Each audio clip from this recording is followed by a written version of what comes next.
Over the last few years, there has been a shift in the number of Canadians who want to accept new immigrants in the country. Since 2020, that number has decreased drastically. For more on this, let's bring in Nik Nanos, founder and chief data scientist at Nanos Research. Nik, thanks for joining us this morning. Good to see you, Roger. How precipitous is this drop that we're talking about? Well, Roger, think of it this way. We're a country that was largely built through immigration, and Canadians have historically been very positive and welcoming of immigrants. But big question is there a change in the air right now? We asked a question. We basically prompted Canadians on whether we should be accepting more, fewer, or the same amount of immigrants.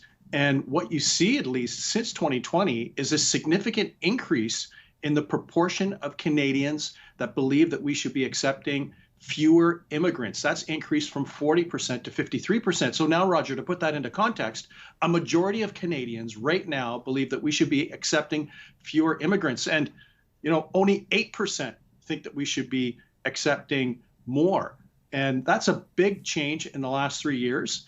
And I think this speaks to the rising numbers of new Canadians that have come in, and the fact that Canadians want an orderly system and they support immigration, but perhaps for some this is just a little too much. It is. I mean, what was the number? Was it 1 million last year? I'm trying to remember the exact. Around 1 million, I believe, right? That we accepted last year. Especially when you start factoring in foreign students that are coming in on visas, it's a pretty significant number. Thinking about the size of Canada, right? So yeah, absolutely, Roger. And what are some of the concerns? Is it housing prices? I mean, we've seen housing prices soar, not slowing down. We talked about, you'd mentioned the international students. What are some of the concerns? Well, I think a lot of it has to do with housing. Roger, to sum it up, we're talking about the collision of immigration and housing as big issues. The thing is that on the housing front, we asked in a survey that we did about reducing immigrants until housing becomes more affordable, and about 6 out of every 10 Canadians supported or somewhat supported that, while only about 36% opposed that. And I think this speaks to the fact that, Canadians are not experts in housing, they're not experts in immigration, and that's all they know is if you bring 500,000 new people into the country, they've got to live somewhere. And at the same time, Canadians are struggling to pay for the rent. They're struggling to pay for their mortgage. They're struggling to pay for groceries. And they're wondering, where are these people going to live? Perhaps this is about, not necessarily bringing in more Canadians, but the plan, or what we call it, a lack of a plan on how they will be integrated and housed when they show up to Canada. Lots on the minds for politicians as we look at a potential election.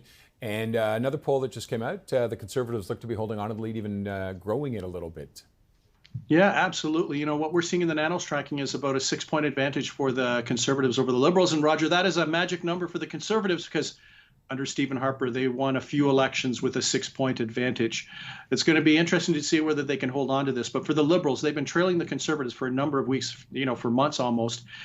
The Liberals have to figure out how they can change this trend line, because if it consolidates and continues, that'll be bad news for Justin Trudeau and the Liberals. And then watch out for there to be more focus on the Conservatives as a potential government in waiting, Roger. All right. We always appreciate talking to you, Nik. Thanks very much for joining us this morning. Take it easy.